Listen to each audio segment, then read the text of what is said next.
Selamat sore. Nah, pada kesempatan ini saya telah melakukan perekaman video ujian kinerja dengan topik materi adalah reproduksi sel pada kelas 12 semester ganjil. Nah, karena Jembrana masih dalam zona oranye, maka pembelajaran yang saya lakukan adalah secara daring penuh. Demikian, semoga dapat bermanfaat.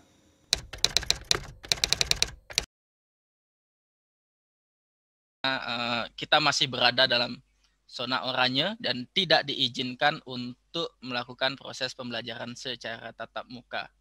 Gimana kabar kalian hari ini? Sehat? Sehat, Pak. Sekarang masih sehat, Pak. Masih sehat, harus tetap sehat ya.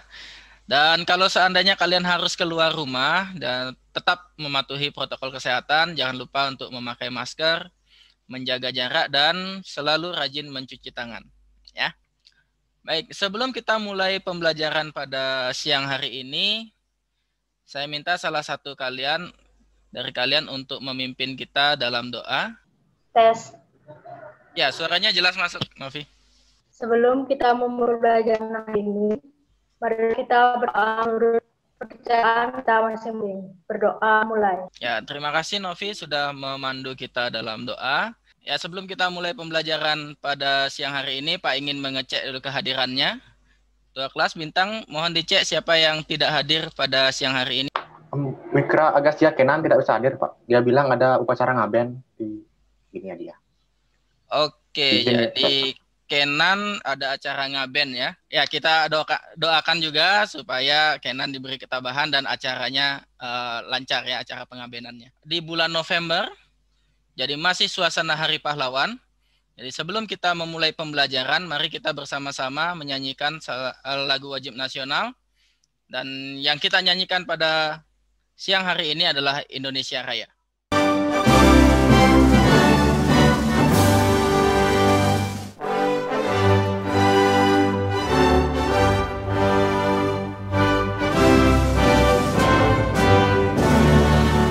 Saya ingin mengecek dulu untuk materi pertemuan sebelumnya. Ayo, materi yang lalu jangan dilupakan. Dari materi sebelumnya, jadi pengertian dari metabolisme itu adalah metabolisme secara umum adalah seluruh reaksi kimia yang diperlukan oleh suatu organisme agar tetap hidup. Terima kasih Gladys sudah tadi menyampaikan pendapatnya. Alin, metabolisme ada berapa jenis? Ya, suaranya terdengar jelas. Silakan. Ya. Metabolisme ada 2 jenis, anabolisme dan katabolisme. Sudah terlihat? Sudah. Terlihat, Pak. Sudah, Pak. Oke. Sudah, Pak. Oke, Pak, mulai sekarang. Dalam bahasa Aztec kuno, nama axolotl diterjemahkan menjadi monster air. Dan seperti namanya, spesies salamander ini menjalani seluruh hidupnya di dalam air dan bernafas menggunakan insang berbulu yang menggemaskan. Hewan yang hampir punah ini terkenal dengan kemampuan mereka untuk meregenerasi struktur tubuh. Jika kita mengamputasi satu dari kaki mereka, kaki tersebut akan tumbuh kembali dalam jangka waktu 14-30 hari. Mereka bahkan dapat meregenerasi sepertiga dari ventrikel jantung. Jadi jika kita mengamputasi atau melukai sepertiga bagian jantung mereka, bagian tersebut akan tumbuh kembali dalam waktu sekitar 30-60 hari. Ini luar biasa jika dibandingkan dengan manusia, di mana penyumbatan kecil di pembuluh jantung akan menyebabkan kerusakan bahkan kematian. Para ilmuwan sedang mempelajari hewan regeneratif ini dan menggunakannya sebagai subjek penelitian. Kita mungkin akan bisa tahu lebih banyak tentang regenerasi sel atau bahkan regenerasi anggota tubuh. Sepertinya menarik. Saya ingin kalian menyampaikan pendapat kalian terkait dengan video tersebut. Jadi dari yang tadi, dari video dari YouTube tadi tentang axolotl itu, dia ceritanya kan bisa meregenerasi tubuhnya yang ya bisa dikatakan rusak gitu. Jadinya mungkin menurut saya tuh karena adanya kayak pembelahan sel gitu, yang tujuannya tuh untuk memperbaiki struktur tubuhnya dia. Jadinya ya gitu. Oke, terima kasih Dinda. Sebentar Pak, tuliskan dulu. Jadi Dinda menyebutkan tadi bahwa di video itu ada kemampuan Regenerasi Regenerasi. sel. Terkait di video tadi, kan ada yang ngebandingin regenerasi pada hewan tersebut dan pada manusia. Ya. Jadi bisa, kalau menurut pendapat saya, berarti regenerasi pada manusia itu berbeda sama hewan yang tadi. Misalnya kalau di hewan yang tadi kan dia bilang regenerasinya lebih cepat, berarti dia kemampuan untuk mengganti sel-sel yang rusak pada hewan itu tuh lebih cepat dia regenerasi. Kemampuan regenerasinya lebih cepat dibandingkan dengan manusia. Nah, memang pada hewan tersebut regenerasi selnya sangat cepat sekali ya jika dibandingkan dengan manusia. Bagaimana cara mereka beregenerasi? Menurut ya silakan. Pak. Ya. Sel dapat beregenerasi itu dengan cara bereproduksi, yaitu dengan membelah diri. Dengan cara membelah. Ada 3 pembelahan. Baik, oke. Jadi Rianti tadi mengatakan bahwa dia punya kemampuan membelah. Jadi ada kata baru lagi di sini dia. Membelah. Jadi kemampuan regenerasi ini didapatkan dari kemampuan dia membelah. Nah, tadi Rianti menyinggung ada 3 cara. Oke, nah inilah yang akan kita pelajari, yang akan kita diskusikan bersama-sama pada siang hari ini. Siang hari ini kita akan membahas tentang pembelahan sel, yaitu baik itu pembelahan secara mitosis dan meiosis. Nah, materi ini sangat penting bagi kalian, terutama bagi kalian yang akan melanjutkan ke perguruan tinggi dan mengambil jurusan di kesehatan. Jadi kita akan lebih banyak berdiskusi tentang bagaimana sel-sel itu membelah. Nah, untuk lebih jelasnya, silakan kalian memasuki Google Classroom. Di situ sudah Pak siapkan beberapa lembar kerja yang akan kalian diskusikan secara berkelompok. Nah, jika kalian mengalami kendala dalam diskusi tersebut, jadi kalian bisa kontak Pak ya, via WA bisa, atau bisa meminta penjelasan melalui Zoom ini juga tidak masalah. Nah, nanti kita akan berjumpa kembali pada secara virtual seperti ini. Ya, silakan ke Google Classroom kalian.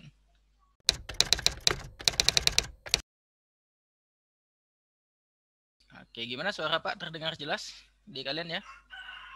Oke? Jelas, Pak. Oke. Jelas, Pak. Nah, kalian tadi sudah mencermati video ya, time lapse atau percepatan ketika tangan kalian luka dan proses penyembuhannya seperti apa. Ya. Pak putarkan sekarang.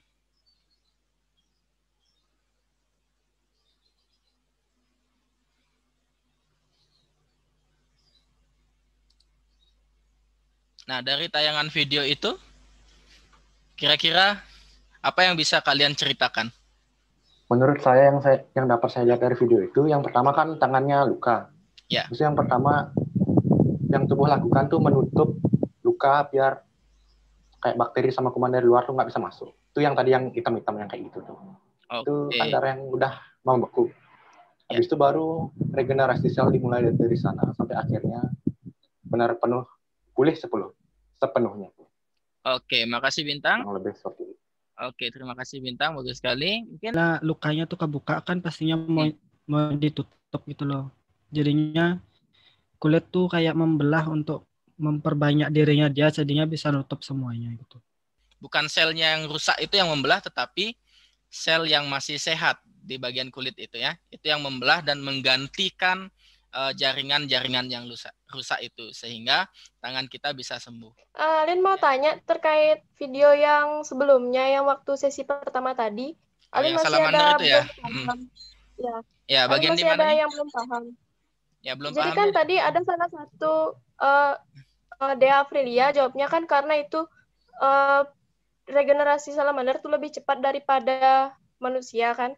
Terus Alin mau tanya di sini kan kalau terkait pembelahan selnya tuh di tahap interfase itu kan ada fase G1, fase S, dan fase G2. Ya, benar sekali. Apakah di sana berkaitan, Pak? Karena mungkin di fase G1-nya dia tuh lebih cepat, atau masa interfasenya dia tuh lebih cepat, atau gimana, Pak? Iya. Mungkin ada perbedaan. Oke, bagus sekali Alin. Pertanyaannya sangat kompleks sekali ya. Jadi kemampuan regenerasi dari sel-sel salamander ini memang luar biasa ya. Jadi memang luar biasa sekali, dia bisa melakukan regenerasi lebih cepat. Nah, ini terkait dengan penelitian yang dipublikasikan di jurnal eLife edisi tanggal 28 Januari 2020. Jadi peneliti yang namanya Lucas Sanor itu dia menemukan bahwa genomnya si salamander ini lebih banyak dibandingkan dengan manusia. Jadi kata kuncinya ada genomnya si salamander ini dia punya jumlah yang lebih banyak dan ada gen-gen yang bertanggung jawab dalam proses regenerasi anggota tubuh. Dia temukan sekitar 25 gen. Ya. Jadi ada sekitar 25 gen yang bertanggung jawab dalam proses regenerasinya salamander. Nah, itu yang manusia nggak punya. Dengan adanya gen-gen itu, maka siklus sel yang dialami oleh salamander itu lebih singkat. Dan peneliti lagi meneliti nih bagaimana cara menerapkan 25 gen itu, gen-gen tersebut bisa diaplikasikan di manusia. Sehingga proses regenerasi jika manusia itu mengalami luka atau sakit, itu bisa dilakukan lebih cepat. Ada lagi yang tanyakan dari kelompok ini? Nah, ini misalnya. Kita bisa buat, nah seperti ini. Nah, itu masih di tengah-tengah, itu bisa dikatakan bahwa selnya masih dalam keadaan metafase. Nah,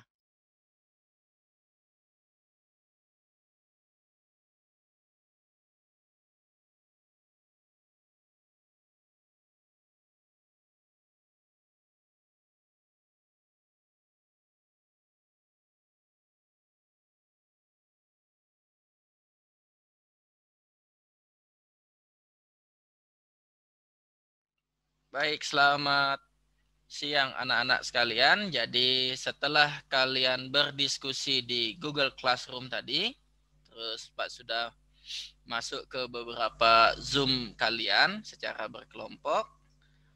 Pada kesempatan ini, Pak ingin mendengar kalian menyampaikan hasil diskusi yang telah kalian dapatkan. Nah, sebelum kita masuk ke sana, mari kita melakukan peregangan sejenak.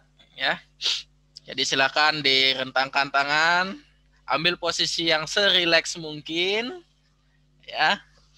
Karena dari tadi matanya pasti sudah sangat lelah ya memandang monitor. Jadi ingat formula 20-20-20. Jadi setelah 20 menit kalian melihat layar monitor, gunakan 20 detik untuk melihat benda yang lain sejauh 20 meter. Jadi ngelihat sesuatu yang fresh, bisa taman kalian, ya, atau yang lainnya. Yang penting jangan ngeliatin monitor terus, supaya kacamatanya tidak nambah tebal lagi ya. Baik. Oke, kita lanjutkan sesi ini. Jadi setelah kalian berdiskusi di Google Classroom, kemudian di Zoom Meeting juga, dan masalah-masalah yang kalian sudah hadapi. Nah, mari kita bersama-sama menyimak hasil diskusi yang telah kalian lakukan. Nah, siapa yang ingin menyampaikan hasil diskusinya?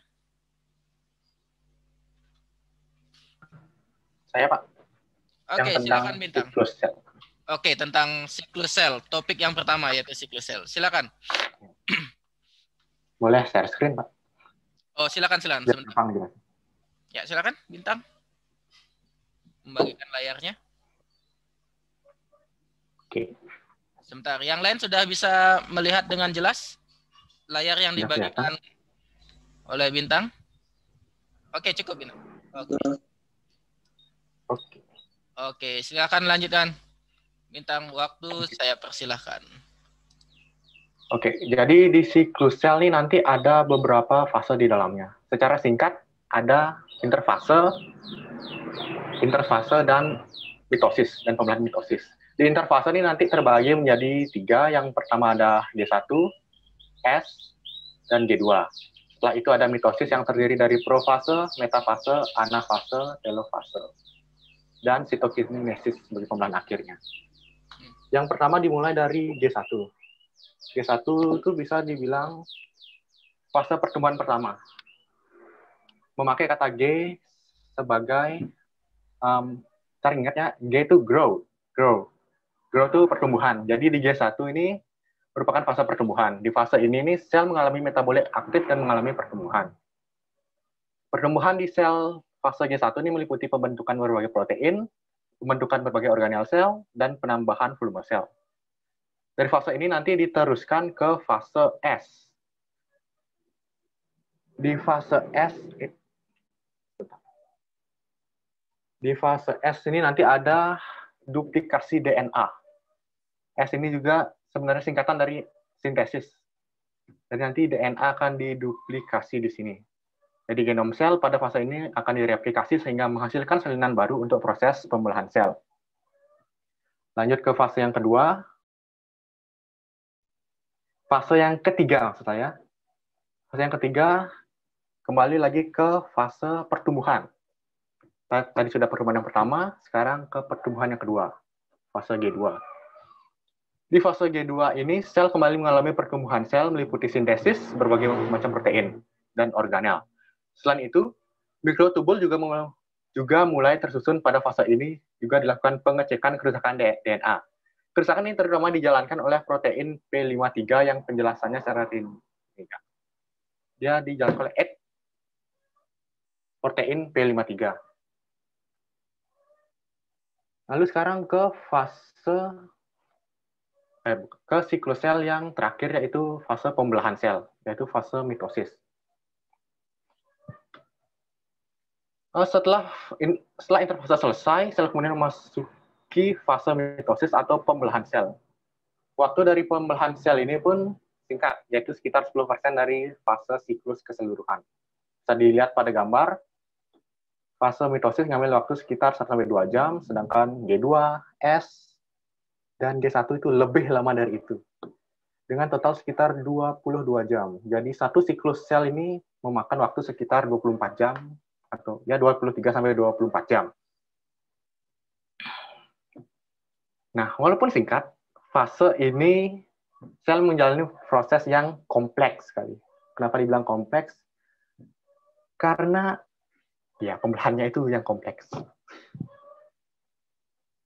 Kembali lagi, di fase mitosis nanti ada fase-fase yang lainnya. Dibagi lagi menjadi profase, metafase, anafase, telofase, dan yang terakhir sitokinesis. Setelah fase pembelahan sel usai, maka sel-sel yang dihasilkan dari pembelahan tersebut nantinya akan memulai interfase lagi. Jadi yang ulang-ulang nanti setelah selesai sitokinesis balik lagi ke G1, S, G2, mitosis lagi, G1 lagi, S, G2, mitosis lagi, dan terus berlanjut seperti itu. Sekian.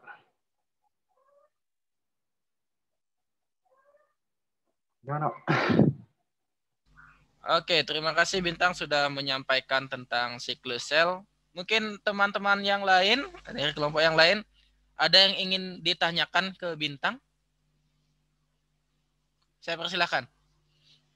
Oke, itu tadi pendapatnya Bintang tentang siklus sel. Mungkin teman-teman yang lain ada yang ingin ditanyakan, saya persilahkan.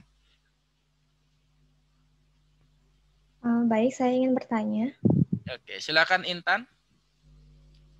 Saya ingin bertanya kepada Bintang tentang jumlah materi genetiknya itu bagaimana dia tuh berkurang atau bagaimana di pembelahan selnya? Oke, ada lagi Intan? Cukup? Ya, itu aja. Oke, terima kasih Intan. Jadi Bintang, si Intan menanyakan tentang jumlah materi genetiknya. Jadi silakan Bintang untuk memberikan tanggapan. Oke, izin jawab. Jadi nanti di pembelahan sel mitosis, secara mitosis itu nanti jumlah materi genetiknya akan sama seperti di sel induknya. Jadi jika kita misalkan itu di induknya itu 2N, nanti dia akan menghasilkan yang sama juga 2N. Dan jumlah kromosomnya juga ya sama seperti induknya, karena dia itu identik sama seperti induk. Ya, kurang lebih seperti itu. Apa bisa diterima? Bisa. Terima kasih Bintang. Iya, benar sekali ya yang disampaikan oleh Bintang tadi. Jadi pada pembelahan secara mitosis di siklus sel itu tidak terjadi pengurangan jumlah kromosom. Oke, Pak hanya ingin memberikan penegasan. Ya, Pak bagikan layar. Oke, terlihat ya? Terlihat. Oke. Jadi dalam siklus sel seperti yang dijelaskan Bintang tadi, ada tahapan interfase dan tahapan pembelahan mitosisnya.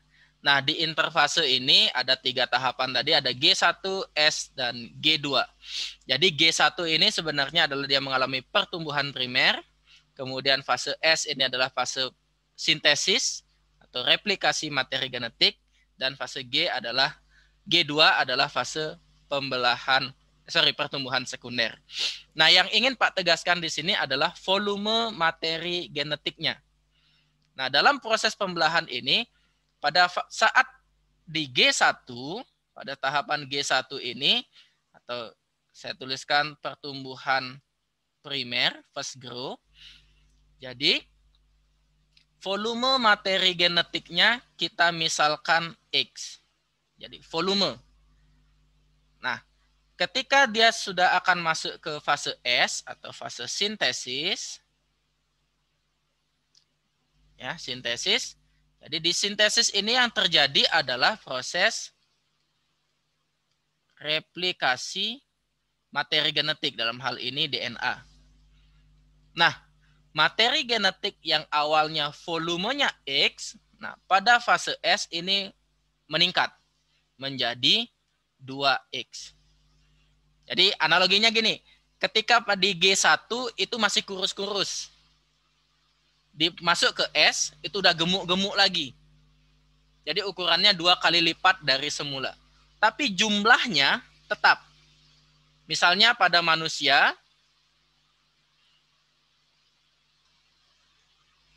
berapa jumlah kromosomnya? Ada yang ingat? 46. Oke, bagus sekali. Jadi ada 46 kromosom.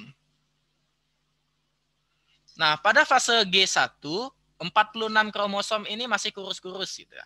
Boleh dibilang seperti itu. Nah, kemudian pada fase S, 46 yang bakalan jadi kromosom itu gemuk-gemuk. Jadi gendut-gendut semuanya. Nah, pada fase G2, ini adalah pertumbuhan sekunder. Nah, volume materi genetiknya tetap 2X. Nah, ketika masuk pembelahan mitosis, 2X inilah yang dibagi 2. Ya, jadi ada X yang satu ke sel yang satu, X yang kedua ke sel yang berbeda. Jadi seperti itu ya. Tetapi jumlah kromosomnya tetap. Nah, pada mitosis tadi menghasilkan 2 sel, maka sel anakan yang pertama itu punya 46 kromosom, sel anakan yang kedua juga memiliki 46 kromosom. Ya, hanya saja ukurannya menjadi lebih kecil, kembali ke X. Ya, bisa dipahami itu? Ya, secara umum ada yang ingin tanyakan lagi? Untuk siklus selnya? Jelas ya? Jelas. Oke. Pak, stop share screen-nya. Nah, untuk permasalahan yang kedua, yaitu tentang pembelahan mitosis. Siapa yang ingin menjelaskan?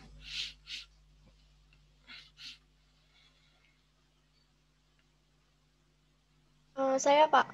Oke, silakan Alin untuk menjelaskan pembelahan secara mitosis. Oke. Boleh share screen dulu, Pak, untuk gambarnya. Boleh. Oke, Alin, gambarnya sudah terlihat jelas. Silakan dijelaskan. Baik, sebelumnya seperti yang kita ketahui kan pembelahan mitosis itu merupakan pembelahan yang menghasilkan 2 sel anak dengan jumlah kromosom sel itu sama dengan jumlah kromosom sel induknya. Nah, di sini tuh pembelahan mitosis tuh ada 5 fase. Jadi ada dimulai dari profase, metafase, anafase, telofase, dan interfase. Dan itu tuh dia bakal berulang.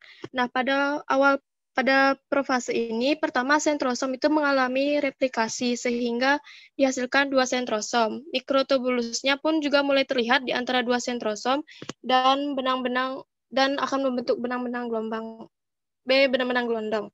Terus pada tahap ini juga kromosom dapat diamati dengan jelas. Selanjutnya pada tahap metafase. Pada tahap metafase ini, kromatid-kromatid bersaudaranya itu bergerak ke bidang ekuator dan membentuk lempeng metafase. Seperti yang bisa dilihat di gambar itu, kromatid-kromatidnya itu berada pada garis lurus di bidang ekuatornya. Terus pada anafase, pada tahap ini tuh kromatidnya memisahkan diri dari sentromer dan setiap kromosomnya itu membentuk sentromer juga. Nah, pada telofase ini, masing-masing kromosom itu sampai pada kutub-kutub yang berlawanan, di mana benang-benang gelondongnya juga sudah tidak terlihat. Benang-benang gelondongnya itu kalau digambar yang warna hitam-hitam itu yang garis-garis. Nah, terus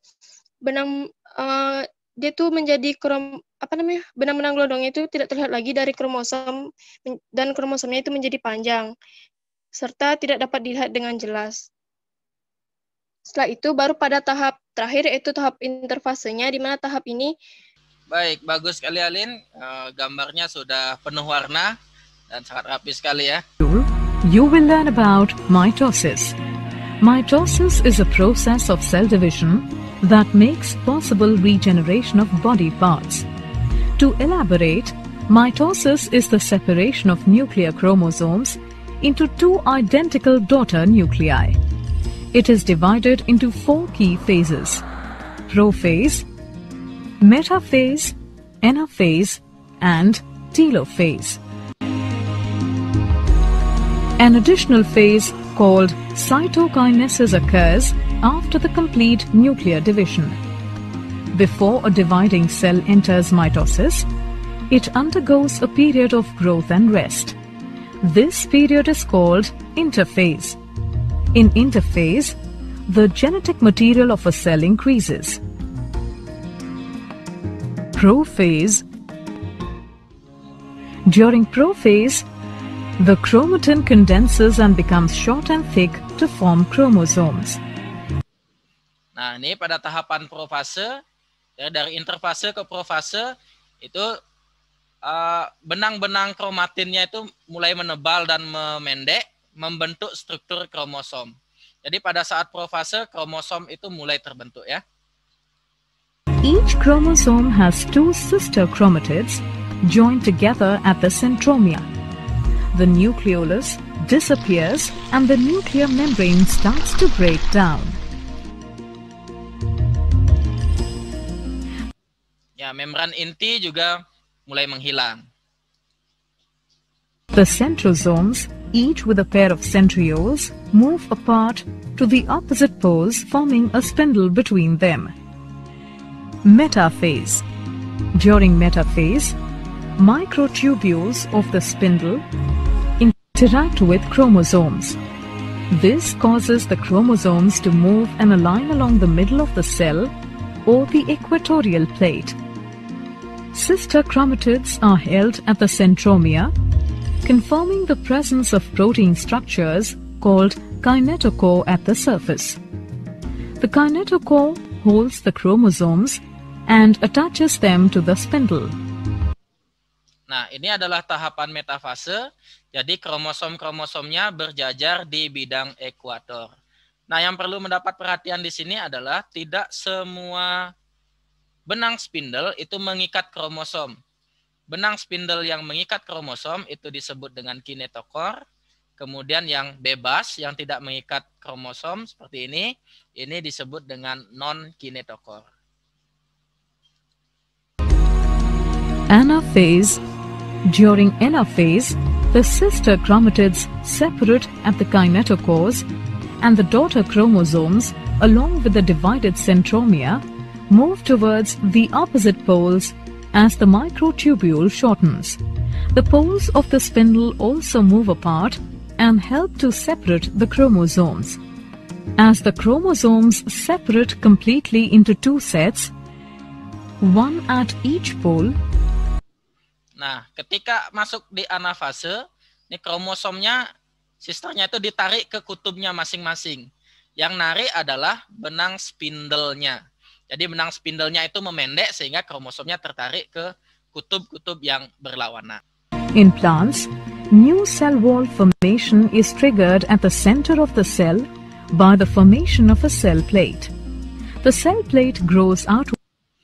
Nah, sedikit berbeda pada sel tumbuhan. Ingat di sel tumbuhan, kalau kalian masih ingat di kelas 11, itu ada sel tumbuhan tidak memiliki sentriol. Ya. Nah, dalam proses pembelahan sel, proses sitokinesis, proses anafasenya juga, pembagian kromosomnya ke kutub-kutub yang berlawanan itu dibantu oleh proses pembentukan dinding sel. Jadi pembelahan sel pada tumbuhan itu dibantu oleh dinding sel. Berikut adalah animasinya. Towards till it meets the existing wall, resulting in two daughter cells. Ya, baik, itu tadi diskusi kita sangat seru sekali ya. Jadi Bintang, Alin, kemudian teman-teman yang lain juga sudah bisa menyampaikan pendapatnya dengan baik. Nah, sebelum kita lanjut, saya minta salah satu dari kalian untuk menyampaikan simpulan dari hasil diskusi tadi. Silakan. Saya boleh menyimpulkan, Pak? Oke, silakan Bintang. Jadi saya ingin menyimpulkan untuk yang siklus sel yang sudah saya bahas tadi, biar lebih gampang dipahami. Jadi siklus sel itu terdiri dari interfase dan fase pembelahan atau kita bilang tuh mitosis. Di interfase terdapat 3 fase lagi, yaitu G1, S, dan G2. Untuk G1 itu merupakan fase pembelahan primer, untuk S merupakan sintesis, atau di sana tuh ada replikasi DNA, dan di G2 ada fase pertumbuhan secara sekunder. Yang selanjutnya pada pembelahan sel atau mitosis itu terjadi. Oke, bagus sekali Bintang. Jadi benar yang disampaikan Bintang bahwa di siklus sel itu ada 2 tahapan utama, yaitu ada tahapan interfase dan mitosis. Di interfase ada 3 tahapan lagi, yaitu ada G1, S, dan G2. Sedangkan di mitosis itu ada beberapa tahapan lagi sesuai dengan tahapan-tahapan pembelahan sel secara mitosis. Baik, itu tadi pembelajaran kita hari ini. Kita sampai pada tahapan yang terakhir.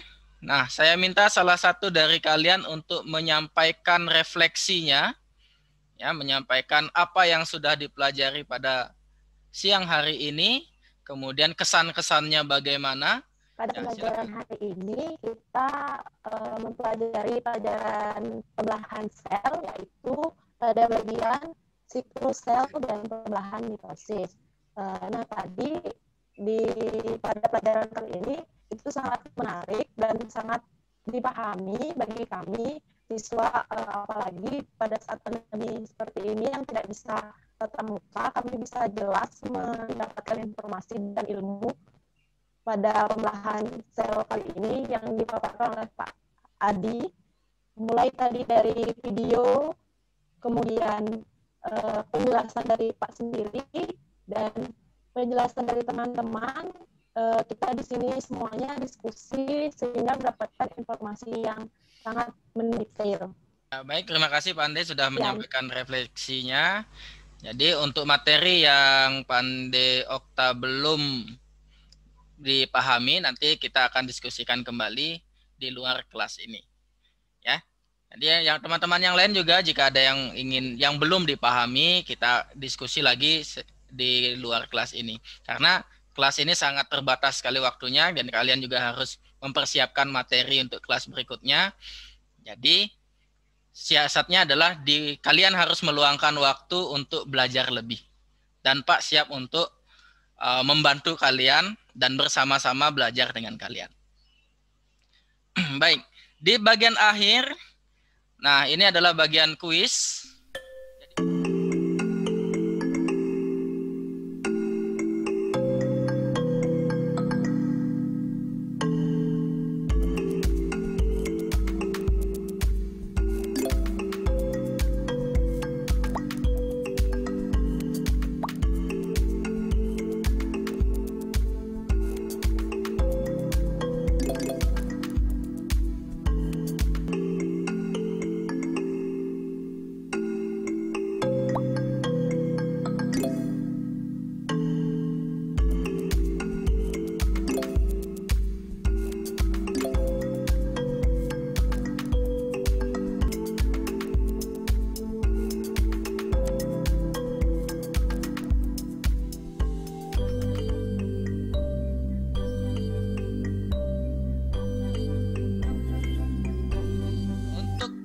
Hari ini cukup sekian dan kalian sangat baik sekali bisa mengikuti pembelajaran ini dengan aktif, terutama Bintang dan Dinda ya, sangat aktif sekali dalam diskusi ya, dan aktif memberikan pendapat, dan saya harap yang lainnya juga bisa mengikuti mereka sehingga kelas kita, diskusi kita bisa lebih baik dan kalian terbiasa untuk berpikir. Nah, untuk pertemuan selanjutnya kita akan bersama-sama mendiskusikan tentang persilangan Mendel. Jadi saya harap kalian membaca materinya terlebih dahulu agar diskusi kita bisa lebih menarik lagi. Sekali lagi terima kasih, dan jika kalian keluar rumah atau harus kemana, jangan lupa untuk tetap menggunakan masker, menjaga jarak, dan mencuci tangan sesering mungkin. Dan jangan lupa tetap terhidrasi, banyak minum air putih. Baik, sekian untuk pembelajaran pada siang hari ini. Sebelum kita tutup, saya minta salah satu dari kalian untuk memimpin doa bersama karena tadi di awal kita sudah awali dengan doa. Saya minta Chandra untuk memimpin kita dalam doa. Tes. Oke, jelas sekali suaranya Chandra. Silakan. Baik, teman-teman serta Bapak Adi, untuk mengakhiri pembelajaran kita hari ini, karena kita awalnya menggunakan doa, mari kita akhiri juga menggunakan doa. Baik, berdoa menurut agama dan kepercayaan masing-masing dimulai. Ya, terima kasih Chandra sudah memimpin kita dalam doa. Jadi sekali lagi terima kasih, selamat siang.